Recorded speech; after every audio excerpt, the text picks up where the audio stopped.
Hi everybody, welcome to this edition of Zombie Anatomy. In this episode I'm going to show you some of the ideas that went into the making of this drawing. This one was quite improvised, and as it developed it took on the topical theme of the US elections, but the focus for us is the ribcage. I'm going to start by looking at one of the zombies from The Walking Dead, a really good example of the detail of the ribcage anatomically, and then I'll go through some of the ideas and notes about that before showing you a time lapse of how this drawing was developed. So let's get started. Okay, so let's take a look at this zombie. We've got a lovely rib cage in this one. He's been through a lot, but we can see that he's holding together pretty well compared to some of them. What this one is good for is showing us a few things about the anatomy that we can use to make our characters more convincing. So let's have a look at a few of those things. Again, I really love the care and attention that the people who work on these shows put in. We've got kind of so much going on. You see all this meaty stuff between the ribs. They are intercostal muscles, so they're part of what helps your rib cage to expand and contract when you breathe. When you're looking at these, you can see these little digits. This is the serratus anterior muscle, which comes from the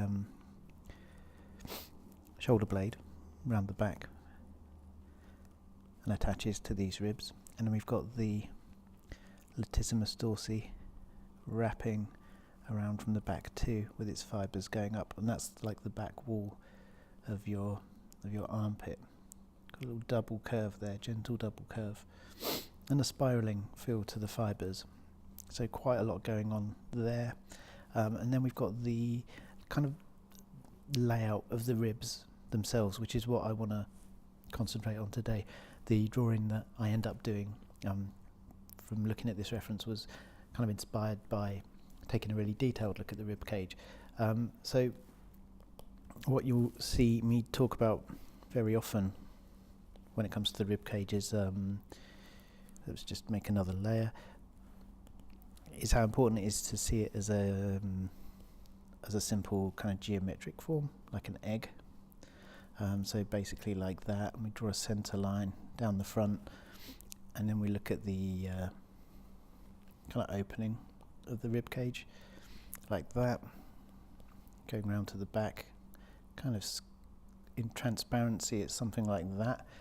We've got the centre line up to there, and that takes us to the pit of the neck, and the neck is like a tube that comes out of the rib cage like so. And one other thing we can add to this as a refinement is we could kind of just taper off the top of the egg, make it a little bit more like a cone, and join these up, and that gives you a pretty good rib cage. Apart from that, the other thing we want to look out for is the sort of major changes in planes and in the surface of the rib cage. So let's have a look at that. One thing you're going to want to pay attention to is the point at which the cartilage of the ribs, which comes off here, turns into the bony ribs themselves, because there's a sharp change of direction, and this creates the plane change of the chest that you know, in the living figure, you're quite familiar with this. You sort of see this kind of flat surface of the chest here, and that change in direction, the point at which the we go round a corner, as it were, runs along this change from cartilage to bone. So let me show you what I mean.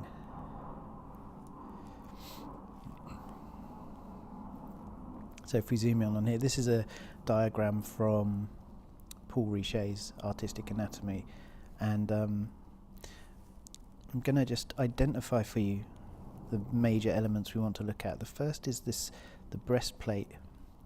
So if you tap your chest, you'll feel this hard surface running all the way down, and this is called the sternum.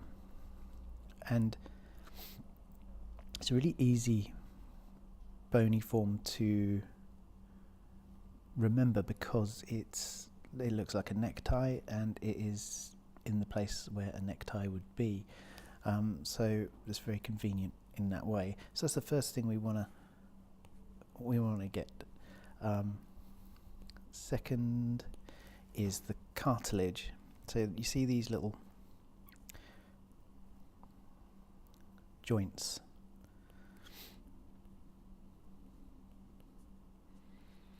This is all cartilage, and it's, again,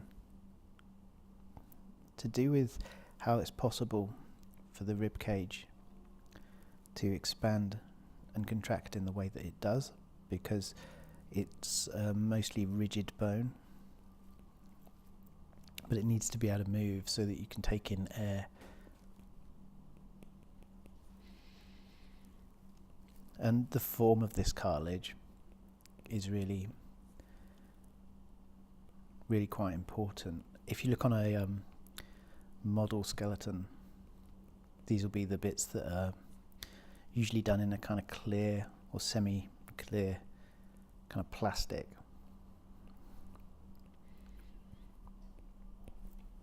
And this line is the line I was talking about, which marks a kind of change in direction, because after this point we go into the bone, and these are coming off that cartilage and starting to wrap around, and what they do is curve around and eventually connect to the spine. Now obviously the first thing that strikes you when you look at the rib cage is that it's super complex and it can be a bit intimidating, but actually it's one of the easier things to come to grips with if you take a bit of time to kind of learn the geometry of it. It's not too bad, and I'll show you what I mean. So let's just, for the sake of completeness, look at these. One thing to pay attention to is the way that the ribs have this slight twist. You know, I'm exaggerating a little bit there, but they as they go around, they sort of kick outwards slightly, and those little subtleties can really help you understand, what's happening in a particular view of the figure. And I think learning a bit of that on your own is so good, because it's quite easy to, a lot of people maybe get to the point where they're able to draw quite standard views of figures, almost like as a formula or from memory, but being able to kind of construct your own characters or figures exactly the way you want them should be the goal, I think. And knowing some of this stuff really, really helps. Going back to that image we saw at the beginning, in here is where you'd have all of those intercostal muscles. What else can I show you? Look at these first two ribs in here, because they form a circle, and like a circle at the top. There's your sternum, the opening of the rib cage, around like that. The circle of the first ribs forms the tube of the neck. So if you think about it, air and food, brains, whatever, if you're a zombie, has to go in there and into the stomach. So it makes structural sense, but it really helps when you're drawing the neck and shoulders to understand that. And look at the way that they're lower in the front. The pit of the neck is lower in the front than it is in the back, and it helps to think of the way a necklace would sit on somebody's neck in that way, that it's not just a kind of straightforward shelf. Now I think one of the things about the way that you'll see me begin the zombie drawing this week is that I start looking at exactly just at the sternum and at the cartilage and at the way the ribs connect and some of the intercostal muscles, and the drawing kind of grew out of that small area of interest. So it's a much more part of the goal of these lessons is to show you a kind of more casual way of exploring anatomy alongside the more disciplined study that you have to do. So drawing didn't really start off with a plan, and it kind of grew out of this one area. So I think it's really important to allow yourself time to play with these things like that. But I just want to show you a little bit about how to deal with some of the complexity of this structure. So if we look at the sternum, you can see that it's in different sections. We've got this one which is like the knot of the necktie, and this bit is called the manubrium, and I think that name comes from something to do with like the handle of a dagger. So because it looks a bit like that as well. I guess before there were neckties, there were knives.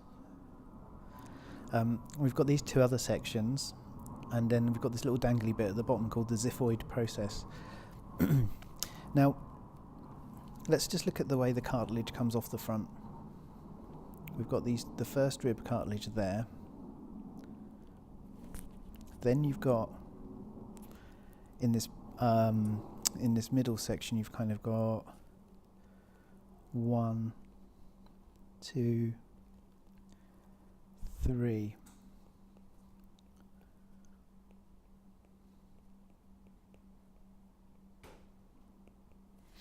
And then after that, we've got one that points quite distinctly down.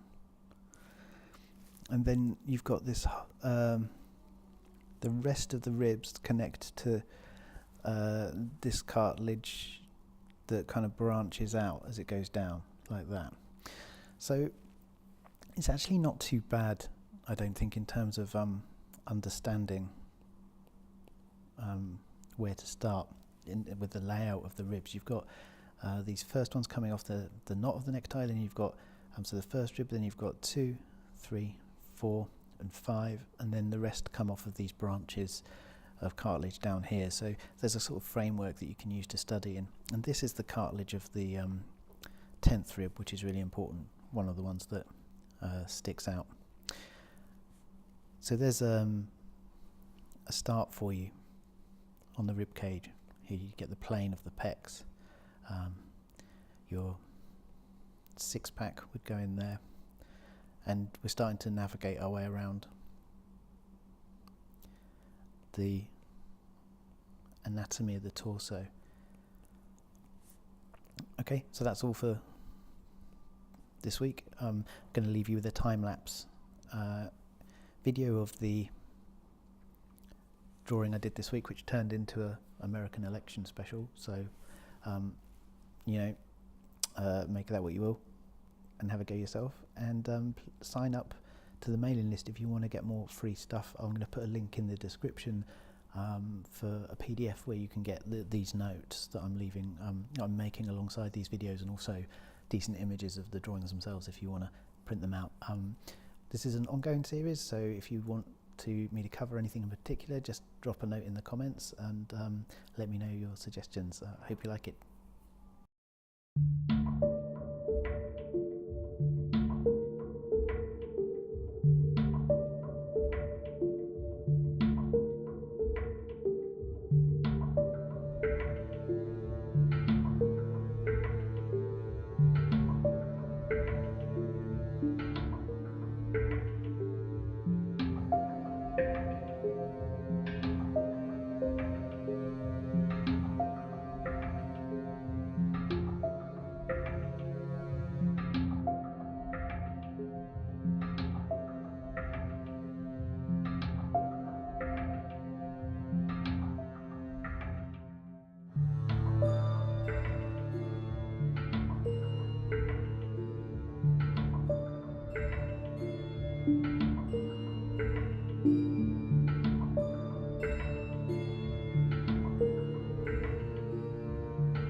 So here's our finished election day zombie.